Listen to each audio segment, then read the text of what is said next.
Welcome to the Emotional Balance Sheet, the go-to podcast for parents with multiple kids, especially those with twins, triplets, or more, who are navigating the maze of modern family life and personal finance. Whether you're overwhelmed by education or retirement planning, parenting dilemmas, career transitions, or trying to define your purpose and plan, we're here to guide you with empathy, encouragement, and expertise. Hosted by Paul Fenner, founder of Tama Capital, a certified financial planner and parent to 4 kids, including a set of triplets. Our podcast is your ally in the quest for financial peace of mind, proving that money matters, but family comes first. Subscribe now and join our community of empowered parents at tamacapital.com. This podcast is for informational purposes only and should not be relied upon for investment decisions. Clients of Tama may retain positions in the securities discussed in this podcast. What does comprehensive financial planning even mean? At Tama Capital, it means a family office where lifestyle planning such as retirement, college, portfolio management, and tax prep and planning are all under one umbrella. But it goes beyond numbers. We focus as much on the emotional side of financial planning as we do on the financial side. We get you. We understand your challenges of building a family, business or career, and a healthy life. We are devoted to wealth planning for families like yours because we are you. Learn how our family can help your family by visiting tamacapital.com. Hi, and welcome back. Typically, with these episodes, with this podcast, whether I'm doing a solo show like today or a guest interview, I like to focus on things that are more timeless. And I was listening to a Morgan Housel podcast. As you all know, I'm a big fan of Morgan. I was listening to a podcast of his a few weeks ago, and he made this point again about focusing on what's timeless. And he actually has a great book, Same as Ever. And the meaning behind that is to focus on things that don't change. I think a lot of what we talk about and have our eye on are things that are constantly changing. And so, I'm recording this in May of 2025. We just closed a very volatile April of 2025 with tariffs and whatnot. And ironically, surprisingly, probably shockingly, when you look at the return of the financial markets, the stock market in particular, whether it's the NASDAQ, the Dow, the S&P 500, we recovered a lot of those losses that we saw at the beginning of April on so-called Liberation Day when the tariffs were first announced.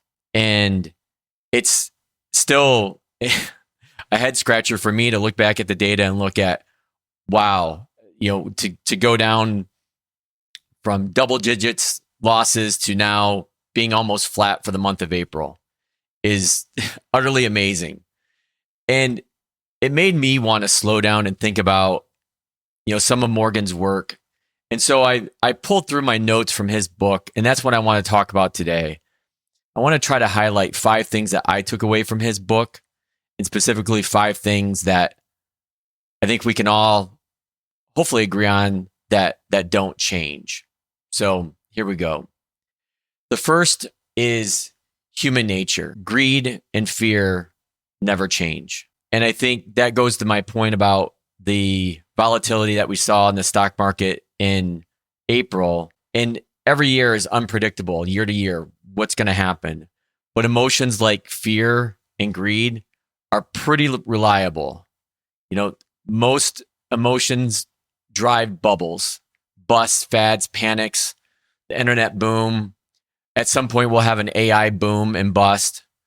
But understanding the emotional cycles helps us to avoid bad decisions. Number 2, love this one. Compounding always works or wins eventually. I think that's the key word, eventually. And I've said this before, is that most people's returns in their portfolios is driven by what they're saving, not necessarily their performance. And the reason that is because of the power of compounding. It's slow, but it's the foundation of every meaningful success that most people have had with their portfolios. Most people aren't going to buy Amazon on IPO day and ride it, all the way to the top and ride it all the way back down.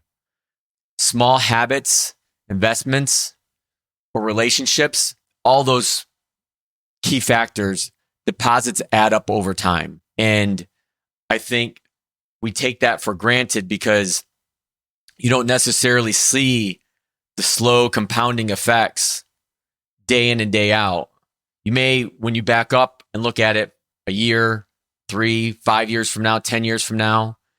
And again, I think this works for both the personal side of life, focusing on your relationships, spouse, partner, kids, friends, and just like and your financial life, your portfolio, making sure that you're making good decisions. Number 3, expectations shape happiness more than outcomes. This is one I kind of struggle with a little bit because on one hand, I want to have high expectations of myself, firm, people I help, the families I help support, my own family. But sometimes when those expectations get to be too high or potentially unrealistic, when those things don't happen, that's what causes disappointment and a lack of happiness. But life tends to improve over time, yet we often feel less happy. We don't realize that we probably have less money than John D. Rockefeller had back when he was alive, but he didn't have Advil. He didn't have maybe he had penicillin, but a lot of the common things that we take for granted today didn't exist back then. And so I would not trade what I have today for John D. Rockefeller's money back in the early 1900s. The secret to happiness isn't more, wanting less, and appreciating what you have. Number 4, risk is what you don't see coming. I think of COVID. I think of the tariff tantrum we just had. I think of a lot of things like that. I think personally, like relationships that have come and gone, people I thought I'd be friends with for a long time and not. It can work the opposite way too. But the biggest events in life, good or bad, tend to be surprises. So we plan for what we can imagine, but the stuff that hits the hardest is what we didn't plan for. And true resilience means staying flexible and not being perfectly prepared. And number 5, the power of duality. And I think this is one that probably a lot of people struggle with. And I've talked about this before. And Morgan has this line where he says, save like a pessimist, invest like an optimist. And if there's any one point that I've tried to change in my firm Tama over the years from a portfolio management standpoint, is this here, is investing and thinking like an optimist. And I've showed this chart before, and it's a great one by Michael Batnick over at Ritholtz, but it shows the S&P 500 from basically like 1950 going from the bottom left to the upper right. And Michael puts all these events in this chart of reasons to sell. There's always a reason to sell. It's sometimes harder to find the reason to buy. And again, that brings us back full circle to the second point I mentioned, which was the power of compounding wins eventually. And so to have two competing thoughts in your mind at the same time obviously can be a challenge, but long-term success is a result of blending realism with belief and progress. So I know a lot of people are down on the United States right now, and my response to that has been through many conversations. I wouldn't count us out. These things seem to go in cycles where we have one group in power today and another group in power the next day. But it's that resiliency of the American spirit, if you will, without getting too patriotic. But I think it definitely, there's people out there that for or against the current administration, regardless, are out there speaking their minds and doing what they feel is in the best interest of their families, their communities.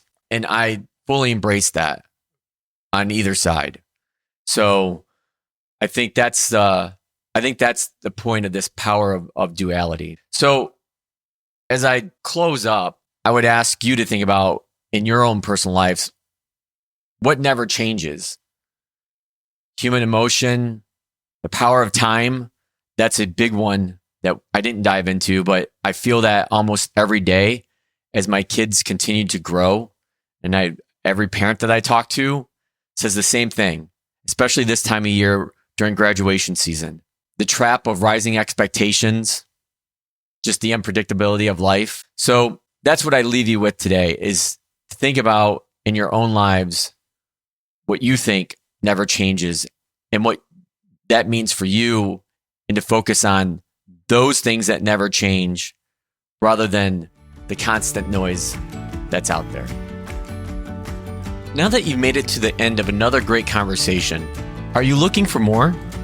If so, head over to tamacapital.com, where you will find all of our conversations. Use the search feature to find the topic or guest you would love to learn more about. Also, don't forget to make someone else's day by sharing our show. Thank you so much, and we'll see you next time.